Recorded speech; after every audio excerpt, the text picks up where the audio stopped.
Stroke recovery में physiotherapy और massage का क्या असर हो सकता है। हेलो एवरीवन, मैं डॉक्टर प्रगति गुप्ता और आज इस वीडियो में हम बात करने वाले हैं कि जो पोस्ट स्ट्रोक कंडीशन बन जाती है जब किसी को लकवा होता है, उसके बाद जो रिहैबिलिटेशन वाला फेज है उस दौरान मसाज और फिजियोथेरेपी कैसे आपको रिकवर करने में मदद कर सकती है। तो आइए जानते हैं उसके बारे में। जब भी आपको स्ट्रोक होता है तो इनिशियली किस कारण से होता है? कोई क्लॉट बना ब्रेन के अंदर, हेमरेज हुआ या कोई चोट लग गई थी जिसके कारण से अचानक से आपको लकवा हो गया है। अब उस कंडीशन में जो ये हमारी स्थिति बनती है, ये एक न्यूरोलॉजिकल डिसऑर्डर है, मतलब ब्रेन का डिसऑर्डर है। अब हमें समझना और जानना ज़रूरी है कि कैसे मसल्स की मूवमेंट करवाने से आपका ब्रेन रिकवर करता है, क्योंकि आपकी जो कंडीशन बनी है वो तो ब्रेन का डिसऑर्डर है, बट आपको एक्सरसाइज करने से भी आराम मिलता है। तो इसके बारे में जानना समझना इसलिए इम्पॉर्टेंट है ताकि आप प्रॉपरली समझ पाएं कि आपका जो रिकवरी फेज है उस दौरान आपको क्या क्या चीज़ों का ध्यान रखना है। तो जब भी किसी को स्ट्रोक होता है, जब आपका ब्रेन से कोऑर्डिनेशन नहीं आ पा रही, मसल मूवमेंट नहीं हो पा रही, लॉस ऑफ कोऑर्डिनेशन आ गया है, तो उस कंडीशन में आपकी मसल्स की मूवमेंट अचानक से रुक जाती है।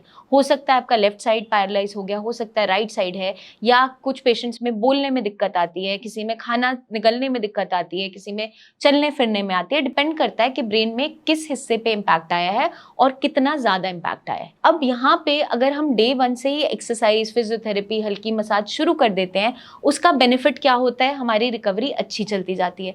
अब कैसे? क्योंकि जब इनिशियली आपका लॉस ऑफ कोऑर्डिनेशन हुआ है, आपकी मांसपेशियों में मूवमेंट नहीं हो पा रही है, अगर हम कुछ टाइम के लिए बिल्कुल भी एक्सरसाइज नहीं करवाएंगे पेशेंट को या मोबिलिटी नहीं रखेंगे, तो अपने आप जो ब्रेन रिकवरी की तरफ जा रहा होता है, इनिशियल 6 मंथ्स में न्यूरोप्लास्टिसिटी दिखा रहा होता है, मतलब ब्रेन अलग अलग पाथवेज बना रहा होता है और कोशिश कर रहा होता है कि मेरी बॉडी दोबारा से चलना फिरना शुरू कर दे।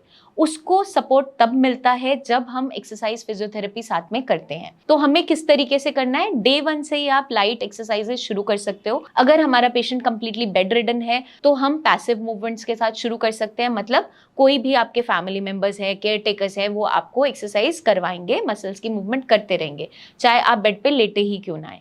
अब एक कंडीशन ऐसी आ जाती है जब पेशेंट थोड़ा थोड़ा उठने बैठने लग जाता है, जब वो खुद से एक्सरसाइज कर पाता है, तो वो एक्टिव एक्सरसाइजेस कर सकता है, मतलब खुद का एफर्ट लगाएगा। आप साथ में किसी का सपोर्ट ले सकते हो, बट एफर्ट आपका ही रहेगा।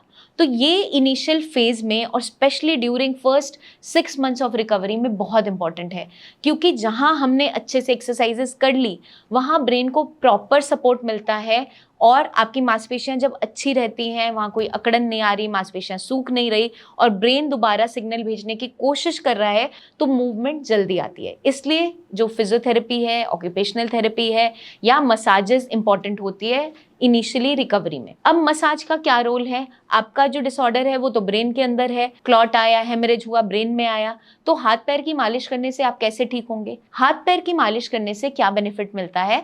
अगर आप बिल्कुल लाइट हैंड से नीचे से ऊपर की डायरेक्शन में मालिश कर रहे हैं, तो वहां पे हमारा ब्लड सर्कुलेशन अच्छा होना स्टार्ट हो जाता है, ऑक्सीजन सप्लाई अच्छी आती है, जिसके रहते हुए आपकी रिकवरी बूस्ट हो जाती है। खास ध्यान क्या रखना है? कभी भी जोर के दबाकर मालिश नहीं करनी है। जो भी एक्सपर्ट्स हैं उनकी हेल्प लीजिए और लाइट हैंड से मसाज करवाइए, ताकि आपको अगर इनिशियली सेंसेशन बहुत ज़्यादा नहीं है तो ये ना हो कोई फ्रैक्चर हो जाए, इंजरी हो जाए, उस चीज़ का खास ध्यान रखना है। तो जब भी हम मालिश कर रहे हैं नीचे से ऊपर की तरफ में, जैसे हम कोई ऑयल, लिनेमेंट लगाते हैं, बहुत हल्के हाथ से आपको मालिश करना है, ताकि वहाँ का सर्कुलेशन अच्छा बना रहे, ड्रेनेज अच्छे तरीके से होते रहे और स्वेलिंग ना आए। तो इस चीज़ का हमें खास ध्यान रखना है। तो इस वीडियो में हमने जाना समझा कि फिजियोथेरेपी, एक्सरसाइजेस का, साथ के साथ मालिश का क्या रोल है आपकी स्ट्रोक की रिकवरी के अंदर। अगर आप भी पैरालिसिस से सफ़र कर रहे हैं और आपकी रिकवरी एक जगह आकर रुक गई है, तो आप हमारी टीम से जल्द कॉन्टैक्ट कर सकते हैं। अपनी रिपोर्ट्स आप शेयर करना चाहें